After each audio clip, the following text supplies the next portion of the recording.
오늘의 나를 잊게 한 것은 우리 마을의 작은 도서관이었다. 하버드 졸업장보다 더 소중한 것이 독서하는 습관이다. 전 세계 최고 부자, 최고 기부왕, 마이크로소프트의 창업자 빌 게이츠가 한 말입니다. 그가 한 해 평균 읽는 책의 양이 50권 내외라고 하는데요. 여러분도 오늘도 저희와 같이 꺼내 읽으실래요? 본격! 책 구매요. 독서 욕구? 자극방송! 꺼내 읽어요? 네, 오늘의 책은 제가 추천한 책인데요. 네. 오프닝이 망하긴 했지만 다음엔 잘하겠습니다. 비주얼 경제사라는 책입니다. 네. 이거 굉장히 제가 재밌게 읽었고 두 분께도 조금 소개를 시켜드리고 싶어서 네. 제가 추천을 드렸어요. 근데 재밌었죠? 일단 비아는 제가 한 20페이지 정도 읽고 미란 언니를 보자마자 카톡이 언니, 왔더라고요. 이 카톡이. 책이 뭐예요? 왜? 나도 얘기했어요. 처음부터 어렵지 않은데? 그러니까 아니. 어렵다기보다 제가 생각했던 경제사라는 타이틀을 달고 있는 제목하고는 좀 달랐어요. 그러니까 접근 방식이 약간 접근 신선하지 않아요? 방식 신선했어. 네. 그러니까 이게 오. 중앙일보에 원래 칼럼식으로 나왔던 걸 모은 거니까. 네. 그래서 근데 한 30페이지 때부터 재밌다 이러고 빡빡빡 읽었어요 진짜. 근데 그림 많아서 좋잖아 일단. 그림이 많고 글도 되게 적은 편이에요. 그리고 페이지가 일단 300페이지가 안 됩니다. 맞아. 이런 책들은 금방 읽을 수 있거든요. 맞아요. 그럴 때 경제책이라고 하면 우리가 이제 고정관념 생기는 게 네. 표 많을 거고 뭔가 뭐 전망 있고 막 이런 부담스러운데 이런 게 있을 줄 알았어요. 그리고 일단 말이 어려우니까 무슨 말인지 모르겠어. 그리고 저는 네. 이런 게 있을 줄 알았어요. 뭐 경제사라고 하니까 뭐 어느 학파에 뭐 몇 년도에 뭐 이런 내용이 있을 줄 알고 저는 되게 부담감을 가지고 읽다가 왜 뭐지? 막 이런 마음으로 봤었거든요. 근데 이게 네. 얘기를 풀어내는 화자가 어차피 경제사의 교수, 그러니까 우리나라에 이 경제사라는 걸 전공하신 분이 제가 알기로 진짜 거의 없거든요. 제가 알기로 진짜 거의 없어요. 그래서 우리나라 나의 그 대학원 과정 자체가 없고, 그래서 이걸 공부하려면 대부분 다 이제 뭐 런던이라든지 이런 데 케임브리지 같은 데 가서 공부를 하고 오셔야 되거든요. 이분도 이분 영국에서 갔다 오셨다더라고요. 네. 공부하셨다고요? 아마 제가 알기로는 니얼 네. 퍼거슨 교수가 나온 그 대학을 같이 나온 것 같은데 아마 이제 그런 배경이 있다 보니까 우리나라에 이렇게 경제사를 쉽게 재밌게 이런 의도로 풀어 쓰신 분들이 많이 없는 것 같아서 네. 저는 굉장히 적극적으로 권하고 싶은 책이고 네. 일단 경제에 부담을 느낀다? 근데 경제에 대해서 좀 흐름을 알고 싶다? 그런데 그림은 좀 많았으면 좋겠고 얘기는 소프트했으면 좋겠다. 이렇게 생각하시는 저 분들은 같은 사람이네요. 에이, 그래도 두 분은 뭐 주식시장에서 그동안 많이 좀 경험을 해보셨잖아요. 근데 그런 주식이라고 하는 개념보다는 좀 더 넓은 의미에서 경제 여러 가지 흐름들을 알 수 있기 때문에 그러니까 경제는 제일 중요한 게 흐름이라고 하잖아요. 그래서 저는 그런 측면에서 충분히 좀 중요하지 않나 생각이 돼요. 네. 정말 저는 이거 진짜 읽어보고 싶다. 내 스타일이다. 이렇게 생각했던 게 저는 원래도 이렇게 전시회 가는 거 좀 좋아하거든요. 맞아요. 좋아하세요. 그래서 전시회 가는 걸 좋아해요. 그림 보는 걸 좋아해요. 근데 그게 뭐 무슨 뭐 굉장히 학식이 있어서 뭐 이런 게 아니라 그냥 순수하게 그림 보고 뭐 얘기하고 이런 게 되게 재밌더라고요. 네. 그래서 뭐 해외여행 가도 꼭 박물관을 가거든요. 박물관 가서 그림도 보고 뭐 유물도 보고 하는 거 좋아하는데. 전 파리에 갔을 때도 오르쉐만 갔습니다. 저도 작은. 네, 저도 오르쉐만 가긴 했어요. 루브르는 정말 다 못 볼 것 같아요. 루브르도 갔구나. 전 근데 못 볼 것 루브르도 되게 볼 건 많아. 볼 건 당연히 많은데 제가 벅차서 다 못 볼 것 같았어요. 근데 난 네. 두 분과 다른 게 저는 그냥 이렇게 안 좋아하시죠? 박물관이라는 거 자체를 싫어요. 맞아요. 가서 그러니까 그리고 미술 작품을 보고 근데 어떻게 이 책을 추천하셨지? 그러니까 이건 내용을 보고 저는 그림 별로 안 봐요. 그림을 그냥 쓱 보고 내용을 보지 그림 잘 안 봐. 그래서 그림 보고 막 이렇게 막 해석한 거 막 이렇게 어디 막 이렇게 설명 써 있잖아요. 네네네. 공감을 못 해. 그래서 뭐 큐레이터나 이런 사람들이 막 미술 작품 보면서 이건 뭐가 담겨 있고 막 이러면 솔직히 한 절반 정도는 약간 좀 냉소적이죠. 저건 거짓이다. 이런 네, 그래서 처음에 제가 그 피카소라는 사람의 게르니카인가요? 그 게르니카? 전쟁을 한 거 뭐 있어요? 하여튼 그 뭐 이름 제목도 잘 기억이 안 나는데 하여튼 뭐 있는데 네. 그 스페인 내전을 한 거 있거든요. 근데 그게 막 모자이크식으로 막 찢어붙인 막 그런 거거든. 근데 그걸 보고서 이게 세계 최고의 걸작 뭐 이렇게 얘기를 하는 거야. 그래서 내가 이게 왜? 제가 저번에 얘기했잖아요. 나도 그리겠구만. 뭐. 나도 그리겠구나 정도가 아니라 이거는 내가 보기 나보다 못 그렸는데. 초등학생이 한 거 아니야? 뭐 이런. 그래서 내가 얘기했잖아요. 나 중학교 때 우리 미술 선생님한테 그런 얘기 들었다고. 뭐요? 내가 그린 정물하고 이런 거 그렸거든. 이런 거. 네네. 이런 거 그렸는데 이거 그린 거 보고 우리 미술 선생님이 나한테 그랬어. 그 미친년이 걸레 빨아놓은 것 같다고. 진짜로. 그래서 내가 그다음부터 미술을 완전히 포기했는데. 그런데 이제 그런 미술 작품들을 보고 나한테 뭘 얘기하라고 하면 나 별로 할 말이 없죠. 근데 어쨌든 그 얘기를 풀어내는 화제를 끌어내는 데 있어서는 충분히 이런 그림들이 의미가 있는 거 맞아요. 좋은 것 같아요. 저는 이 그림이랑 네. 경제, 그러니까 제가 좋아하는 그림이랑 제가 또 주로 이제 근 10년을 해왔던 경제라는, 뭐 경제사는 사실 잘 모르는데 제가 역사에 약하거든요. 역사를 되게 싫어했어요, 저는. 저는 또 이제 선배랑은 또 다르게 선배는 역사를 좋아하시잖아요. 엄청 좋아했어요. 저는 역사를 되게 싫어했어요. 점수가 진짜 말을 못할 정도로. 너무, 국사도 공부 잘 안 하는 타입의 학생이. 근데 네. 역사를 저는 별로 안 좋아하긴 하지만 어쨌든 제가 계속 하고 있는 관심을 가지고 있고 공부를 해나가고 있는 경제사와 제가 좋아하는 그림을 결합시켜서 책을 썼다는 것 자체가 굉장히 신선했고 그래서 읽어보고 싶다 이런 호기심을 많이 자극했던 근데 그런 책이었어요. 이 책을 보면서 좋았던 것도 네. 하나 뭐냐면 이게 보통 우리가 이렇게 비주얼 경제사라고 해서 안에 그림이 있다고 그러면 네. 약간은 부담스러운 명작 그림들이 있지 저 그 않을까. 얘기 하려고 그랬어요. 그것도 의외였어요. 그런 게 그런 없더라고요. 그런 게 없어. 하나도 네. 없어요. 뭐 마네, 모네, 뭐 피카소 아닙니다. 그래서 좋았어요, 안 좋았어요? 저는 오히려 그래서 해석하는 게 너무 재밌었어요. 아. 이 그림에 대한 해석을 하는 게. 보통 그냥 명작에 대한 해석은 뭐 빛이 구도가 어쩌고 막 이런 거잖아요. 근데 네. 그게 아니라 그 시대의 역사를 해석한 거니까 오히려 되게 쉽게 와닿고 처음에 이 작가가 그 썰을 풀 때 그림에 대한 그 호기심이 가게 이게 어떤 내용일까요? 로 하잖아요. 그래서 되게 상상력을 딱 자극시키고 내용을 들으니까 네. 이렇게 생각할 수 있구나. 옛날에 이랬구나를 우린 요즘에 막 영화 보고 영상 떠올리고 이러는 것처럼 그림 보면서 옛날 시대를 떠올렸어요. 네. 근데 나는 처음에는 신선했는데 이게 모든 챕터에 다 그쵸. 그렇게 질문을 던지니까 뒤에 가서는 질문하지 지쳤어. 말지라는 생각이 들더라고. 질문하지 말지. 아니 그냥 근데 컨셉이 그렇게 질문 그러니까, 퀴즈 이미 내듯이 그렇게 한 거. 질문하는 책인데 차라리 그러면 그냥 포인트만 주고 여러 개를 질문을 적어놓든지 마치 이렇게 자기 의도대로만 사람이 쫓아가게 이렇게 하는 게 조금은 아쉬웠어요. 자기적일 수 있다는. 그러니까 이 양반이 지금 자신의 흐름을 잡아놓고 이제 그림들을 제 생각엔 그래요. 그러니까 흐름을 당연히 쭉 그렇게 잡아놓고 했겠죠. 그림을 뽑았기 네. 때문에 하긴 아니면 질문을 더 여러 가지 했으면 그림을 좀 더 자세히 봤을 그런 좀 여유는 생겼을 것 같긴 해요. 그렇죠. 근데 책의 특징을 보면은 일단 이 저자가 우리나라에는 잘 없는 진짜 경제사를 전공하신 순수히 전공하신 현재 성균관대학교에서 경제사 전임 교수로 계신 분이 쓰신 책이다 보니까 네.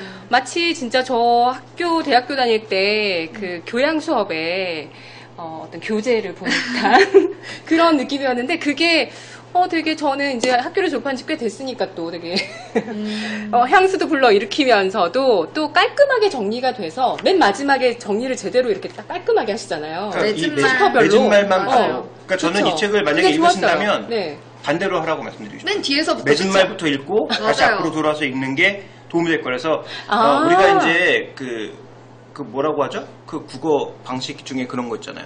처음에 두 화두를 갈씩, 던져놓고 미괄씩. 두 갈씩, 그러니까 미괄씩. 쌍괄식이죠. 처음에 이제 매진말을 읽고 그 다음에 다시 본문을 다 읽고 다시 매진말을 네. 읽으면 처음에 매진말을 읽었을 때 그 마음하고 네. 그 다음에 뭐 그 다음에 두 번째 본문을 다 읽고 나서 또 읽었을 때는 완전히 느낌 나요. 저 그래서 2번 읽었어요.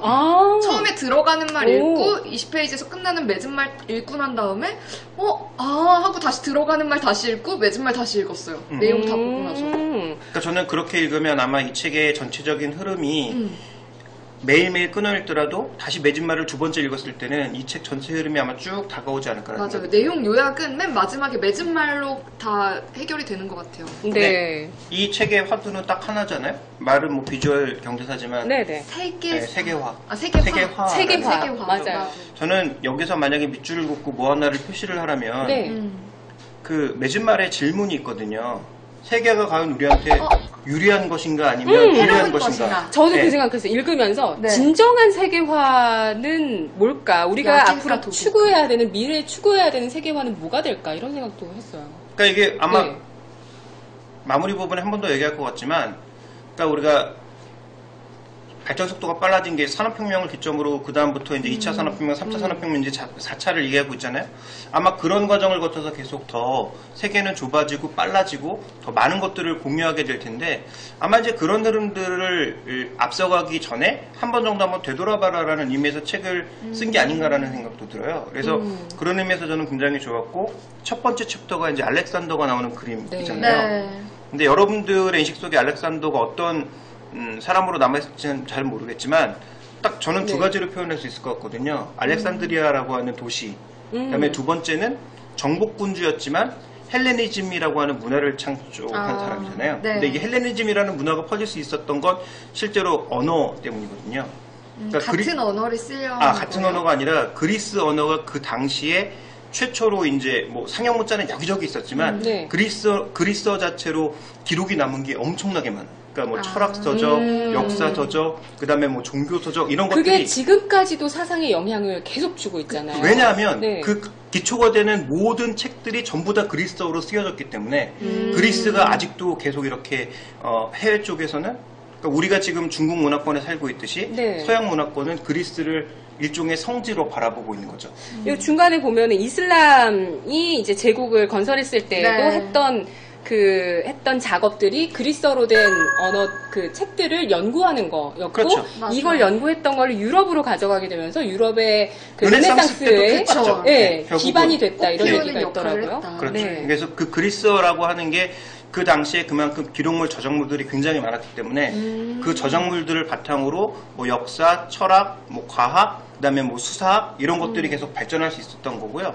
그다음에 뭐 논리학이라든지 그런 기초적인 학문들이 실제로 그리스 때부터 다 있었다라는 거죠. 근데 그 기초가 만들어졌던 게 알렉산더라고 하는 사람이 단순한 정복군주에서 땅만 막 넓혀놨다면 그렇지 않았을 텐데 땅을 넓힌 다음에 그 여러 군데다 알렉산드리아라고 하는 도시를 만들었잖아요. 근데 알렉산드리아라고 하는 이름을 공통적으로 여러 군데 만들었거든요. 동서양에 걸친 이 제국 안에 그렇죠. 그쵸. 그러니까 네. 알렉산드리아가 여러 군데가 있었죠. 네. 그래서 그 현지 문화랑 그리스 문화를 융합을 시켰죠. 그러니까 현재 지금 마케도니아라는 나라가 따로 있지만 그리스 사람들의 생각에는 마케도니아는 그리스의 속국이라고 보고 있거든요. 근데 그쪽 발칸반도 쪽에 워낙 뭐 역사가 복잡해서 뭐 이 쪼개졌다가 마케도니아가 지금은 유고슬라비아에서 쪼개졌는데 원류를 따지면 그리스부터 쪼개진 거라고 봐야 되거든요. 그래서 그런 마케도니아라고 하는 나라가 정복했던 것뿐만 아니라 중요한 것은 현지 문화를 존중하고 거기다가 그리스 문화를 입혔다라는 거죠. 그게 이제 헬레니즘이라는 거고 그게 어떻게 보면 이 책에서 가장 먼저 지적한 세계화의 출발점이라고 네. 볼 수가 있는 거죠. 그러면서 그 나라에 있었던 그 주변의 역사들도 모두 그리스어로 적혀졌으니까 그것들이 이제 지금까지 전해지면서 그 옛날에 유럽 사람들은 그 지겨운 그러니까 히라버라고 해서 옛날에 그 그리스어를 그렇게 싫어했다라고 하더라고요. 그러니까 우리가 그 천재라고 불리는 그 사람들 대부분이 네. 그리스어 수업을 그렇게 싫어했대요. 왜냐면 그리스어가 그렇게 어렵대요. 어려워서 네, 그래서 그 그리스어를 배워야 철학이라든지 그 기초학문들을 배울 수 있으니까 걔네 입장에선 그리스어가 지금은 아니겠지만 그때는 필수 수업이었던 거죠. 근데 이제 그런 거를 뭐 굉장히 싫어했다라고 합니다. 그래서 실제로 이제 세계화 과정에서는 그러한 문화적인 충돌이 굉장히 많았다라는 거죠. 그러니까 지금도 자기들끼리만 순수하게 살아가면 굉장히 좋은 것 같지만 그러면 풍토병에도 취약하고 외부 문물과도 단절되고 굉장히 안 좋다라는 거죠. 그래서 저는 세계화라는 것은 뭐 말씀해 주셨다시피 어떻게 활용하느냐가 중요하지만 더 중요한 건 세계화 없이는 퇴보될 수밖에 없다라는 거죠. 그리고 지금이 어떤 시대냐면 초연결 시대에다가 앞으로 뭐 AI도 나올 거고 그다음에 5G 아래에서 굉장히 여러 가지 기술들이 거기다 덧붙여져서 앞으로 이제 더 많은 부가가치들이 창출될 거거든요. 근데 여기서 이제 세계화를 얘기하지 않고 좀 문을 닫는다든지 규제를 쌓는다라는 것은 어찌 보면 굉장히 이제 시대에 뒤떨어질 수 있는 것이기 때문에 네. 그 부분에 있어서는 우리가 좀 생각을 좀 달리 해봐요. 그러면 5, 16구 기대에 밀고 내려온 것도 그렇고 그 다음에 뭐 원나라가 밀고 내려온 것도 그렇고 전부 뭐가 있냐면 기후의 변화가 가장 중요한 동인으로 작용을 했거든요. 네. 그러니까 세계화의 원인이라고 하는 건 뭐 말씀해 주셨다시피 사람이 먹고 살려고 하다 보니까 어쩔 수 없이 다 발생한다라는 거죠. 뭐 기후 때문에도 발생하고 그다음에 뭐 자기의 부욕구 욕구 때문에도 발생하고 굉장히 네. 여러 가지 욕구들이 발산을 하는 거죠. 그러니까 사람이 욕구가 있는 이상 이 세계화라고 하는 건 어떤 이 나쁜 의미가 아니라 좋은 의미의 충돌이라고 하는 건 앞으로도 계속 발생할 수밖에 없을 거예요. 그 역사는 반복된다고 하잖아요. 그쵸. 그런 말처럼 진짜 인류가 이 지구상에 처음 출현한 이후부터 지금까지의 역사가 세계화의 역사였고, 그리고 지금까지 이루어졌던 세계화의 다양한 방식들, 뭐 침략이라든지 혹은 뭐 무역이라든지 아까 계속 얘기를 했지만 무역이라든지 아니면 뭔가 지식이나 문화를 교류하는 그런 작업들이나 뭐 등등이 현재도 되게 좀 새로운 이제 우리 현대 방식으로 계속되고 있다는 게 되게 신기하고, 그러한 세계화를 주도하는 사람이 결국은 그 시대를 주도하는 어떤 강자가 된다는 게 진리인 것 같아요. 그렇죠. 그게 이제 팡이죠, 팡. 팡? 네. 팡이 뭐예요? 팡? 빵? 아니, 빵 말고 팡. 그 미국에서 신조어인데 네. 네. 그 페이스북, 그다음에 아마존, 그다음에 넷플릭스, 그다음에 G가 구글. 이 네 개 업체. 빵이라고 하셔야죠. F 발음으로. 참나. 제 영어 발음이 안 좋은 말이죠. 어쨌든 이 네 개 업체가 지금 일종의 플랫폼 업체가 되고 있는 거잖아요. 그쵸. 이런 플랫폼에 기반해서 뭐 이제 향후 콘텐츠들이 뛰어놀고, 맞아요. 5G라고 하는 기술 위에서 또 다른 여러 가지 서비스가 부과되게 되면 결국은 이런 업체들이 향후 이제 세계화를 주도하는. 제가 놀랬던 거는 네. 아까 산타클로스 얘기를 꺼냈는데 여기에서 제가 놀랬던 건 이 산타클로스의 이 코카콜라에서 그린 이 우리가 정말 익숙한, 현재까지도 이렇게 산타클로스를 그리고 있어요. 제가 나중에 편집을 하겠지만 이 이미지가 언제부터 시작된 거냐면 1930년대부터 지금까지니까 근 80년? 한 100년 100년 가까이? 네. 90년 정도 계속 유지돼 온 하나의 아이콘이라는 거죠. 근데 저는 이걸 보면서 생각한 게 또 뭐냐면, 그런 어떤 아이콘이나 상업적으로 뭔가 우리가 이거 하면 이거 이렇게 떠올리는 거 있잖아요. 그런 것 중에 왜 영화나 이런 거에서도 네. 배트맨이나 아이언맨이나 슈퍼맨이나 이런 슈퍼히어로. 히어로 있잖아요. 네. 그런 게 사실 할리우드에서 만들어낸 이미지잖아요. 근데 그게 전 세계적으로 통용이 되잖아요. 슈퍼맨 하면 누구나 뭐 정의를 위해서 싸우고 이런 이미지가 딱 있잖아요. 근데 왜 아시아에는 없을까? 아시아에도 있어야 되지 않을까? 많이 있지 않아요? 아니, 아시아에도 애니메이션. 아니, 전 세계로 있죠. 통용되는 그거는 아시아의 어떤 그 슈퍼히어로. 우리의 문화의 파급력이 아직 그렇게 미치지 못해서 그런 거지. 네. 실제로 이런 세계화가 일어나야 되지 않을까요? 근데 저희는 아이돌이 노력하고 있습니다. 부분적으로 한류로. 이루어지고 있죠. 한류. 그치. 말 그대로 그런 게 그러니까 부분적으로 그 이루어지고 한류가 있다는 것 자체는 우리나라 경제에 있어서 상당히 중요한 힘인 것 같아요. 근데 이제 그거는 외교력이나 여러 가지가 뒷받침돼야 되는 거기 때문에 단순하게 뭐 아티스트가 잘하거나 뭐 그 사장님이 잘하거나 뭐 이래서 되는 것 같진 않아요. 그래서 지금도 마찬가지일 거고, 지금도 우리가 이제 화두를 하나 던질 수 있는 건 팍스 시니카잖아요. 팍스 아메리카나에서 이제 팍스 시니카라고 해서 중국을 중심으로 돌아가려고 하는, 그래서 네. 지금은 팍스 아메리카나, 팍스 시니카가 충돌하는. 네. 그래서 뭐 팍스 뭐 치메리카라는 얘기도, 치메리카나라는 얘기도 있고 굉장히 여러 가지 얘기들이 있는데, 커피 이름도 아니고 막 이래. 치킨 생각나네요. 치킨도 생각나고 치메리카. 그 얘기하니 갑자기 나 입에 침이 여기 치킨 맛있는 데 있는데 헐. 좀 이따가 우리 끝나면 좋다. 치킨. 네, 꺼내일과에서는 저희가 책에 대해서 이야기를 하고요. 그리고 이 책을 읽어봤더니 이런 걸로 연결이 될 수 있겠더라 하는 각자가 생각하는 연결고리. 책이 될 수도 있고, 네. 영화가 될 수도 있고요. 또 혹은 우리 생활에서 볼 수 있는, 우리 뭐 현실에서 경제에서 볼 수 있는 뭐 여러 가지 것들을 저희가 한번 연결을 시키면서 잠시 후에 접목까지 시켜보도록 하겠습니다. 그게 궁금했는데. 알렉산더는 있어요? 비화만 있어요. 준비해 왔어요. 아니, 왜냐면 제가 왜 그게 궁금했냐면 알렉산더가 보면은 네. 이 당시에 엄청난 이제 20대 때 전 세계를 이제 동서양을 맞아. 이렇게 평정을 한 거잖아요. 그러면서 이에 대한 알렉산더에 대한 이야기들이 상당히 많이 전 세계적으로 전해졌다고 그런 내용이 있어요. 그러면 현대 사회에 이와 관련돼 있는 영화가 있을까? 그렇게 또 알렉산더라는 굉장한 영화를 제가 영웅이었다는데. 본 것 같아요. 아, 그래요? 아, 네. 그래요? 검색해 볼게요. 제가 네, 지금 있을 옆에서 거예요. 알렉산더라고 얘기 하는 나누세요. 영화가 두 있죠. 분. 네, 네. 찾았습니다. 2015년 9월에 개봉한 재개봉한 알렉산더라는. 아, 나 이거 보고 이걸 보고 안젤리나 졸리도 나와요? 잠시만요. 근데 저는 이 영화 포스터 기억이 나거든요. 근데 이게 맞아요. 안젤리나 졸리 나와요. 근데 이게 이 이야기인지 몰랐지. 상식이 부족한 거죠. 난 첫 장 딱 펴자마자 알렉산더라는 영웅이 있구나. 근데 알렉산더도 우리나라 관객 네. 대제랑 비슷하지 않아요? 그쵸, 맞네요. 그 알렉산더도 영토 확장. 그 필리포스 2세라고 하는 아버지가 기초를 다 만들어 놓고 그 다음부터 알렉산더는 밖으로만 돌아다니면서 이게 정복하고 다닌 거거든요. 얘가 저 그래서 3세, 이 사람이 가지고 3세예요. 왔어요. 3세, 그쵸. 여기서 알렉산더 얘기해도 될 것 같아요. 네. 알렉산더 대왕의 딜레마 아세요? 오, 굉장히 공부를 많이 해왔는데요? 블로그 열심히 드셨습니다. 오늘 여기서 한마디라도 하려고.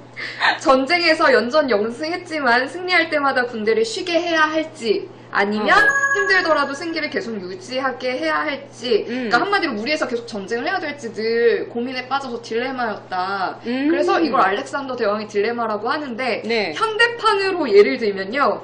기업의 성장이 최고조에 이를 때 시장 점유율을 확대할 것인가 아니면 뭐 핵심 역량을 유지할 것인가 이걸 가지고 토론할 때 알렉산더 대왕의 딜레마를 얘기 많이 합니다.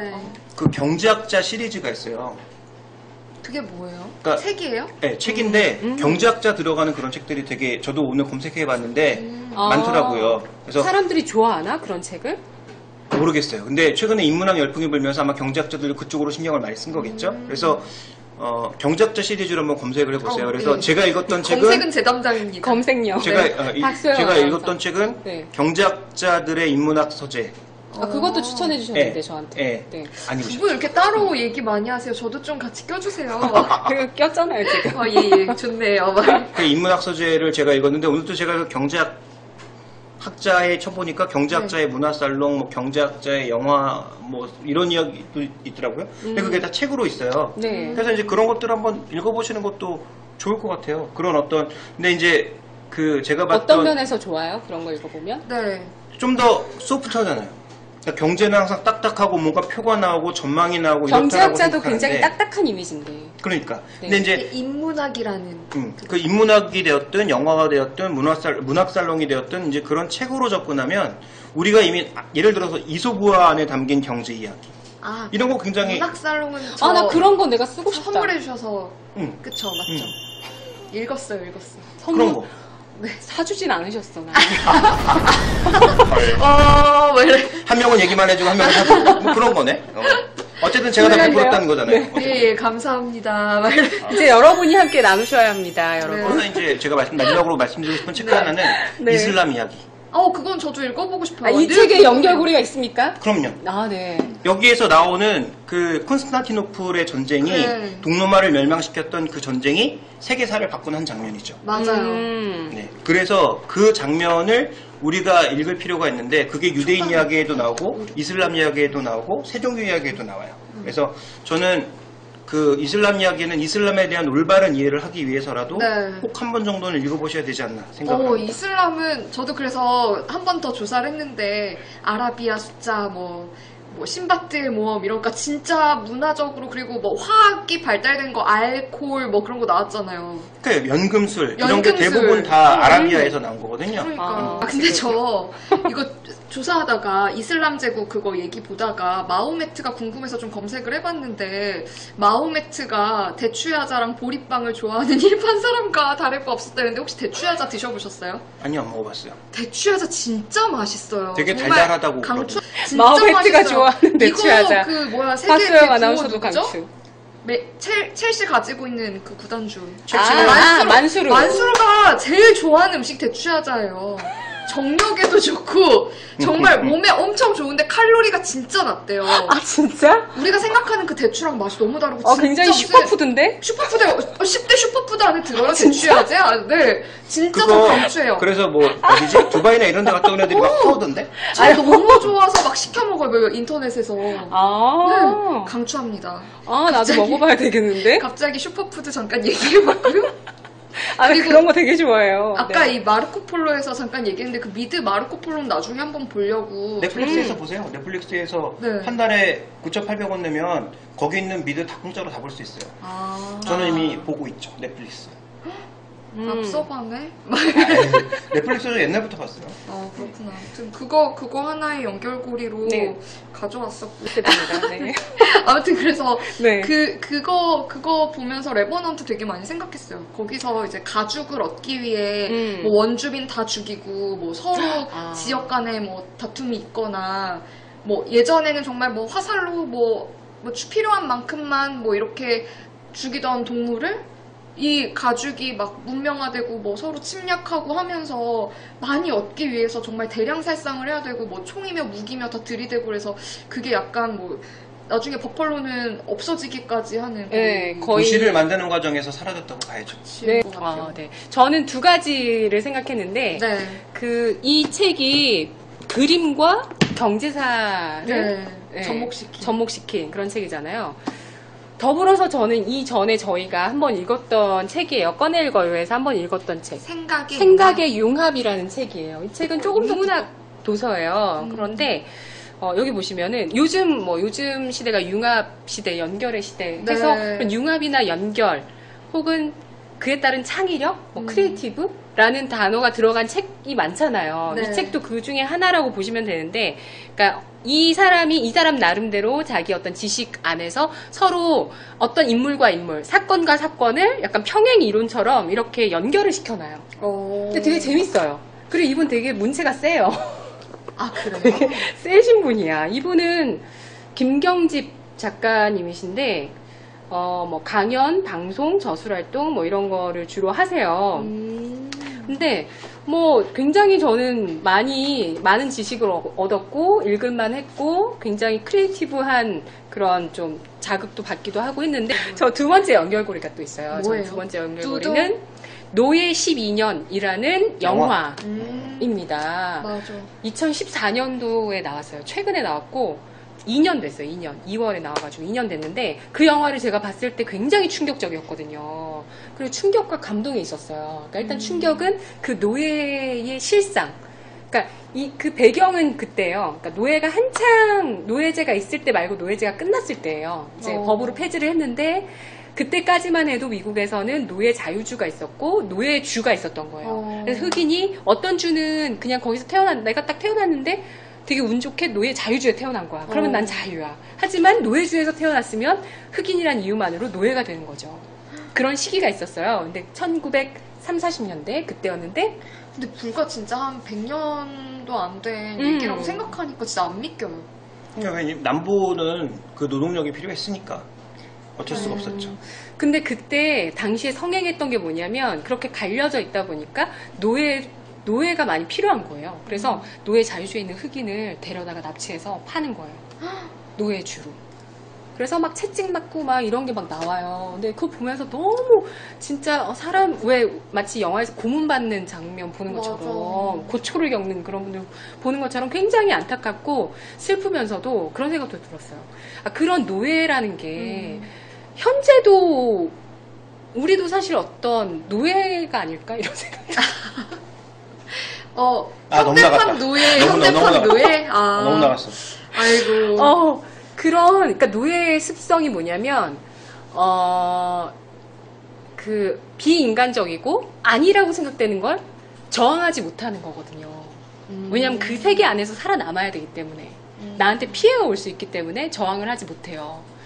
근데 그게 지금의 우리와도 되게 많이 닮아 있는 것 같고 노예의 주인 있잖아요. 어떤 대지주겠죠? 그런 사람들은 노예를 나는 너를 샀으니까 너는 내 거니까 나는 너를 마음대로 한다라는 게 있어요. 그러니까 마음대로 때려도 되고 내 부인으로 삼아도 되고 등등 이런 게 있는데 근데 마찬가지로 회사에 다니다 보면은 왜 내 시간인데 사실 24시간은 너무 갔다가 약간 점점 책에서 멀어지고 있어요. 나의 시간이지만 내가 원치 않는 어떤 회식 자리라든지 그쵸. 그런 네, 것들은 그런 거는 사실은 좀 저항할 수 있는 거지만 우리가 아직 문화적으로 잘 안 되는 분야 많이 없어지긴 했어도 아직도 그런 강압적인 회식 자리라든지 이런 게 많은 회사들도 있더라고요. 그 조직의 특성에 따라 다르죠. 맞아. 근데 그런 게 글쎄요.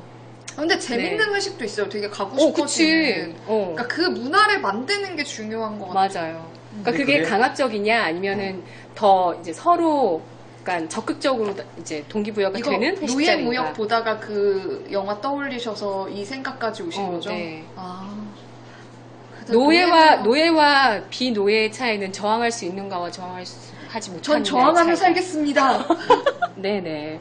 자, 오늘의 저희 꺼내 읽어요의 비주얼 경제사라는 책을 한번 정리를 해보도록 할게요. 해시태그로 정리해 주셔도 되고 한마디 이렇게 좀 정리를 하면서 해시태그 딱 남겨주셔도 돼요. 해시태그는 왠지 셋 다 똑같을 것 같은데. 똑같으면 그냥 대충 넘어가고요. 뭐예요? 먼저 선배. 그냥 한마디로 정리하면 네. 세계화는 옳다. 옳다? 세계화는 두 옳다. 단어를 더 붙였네. 네. 네. 저는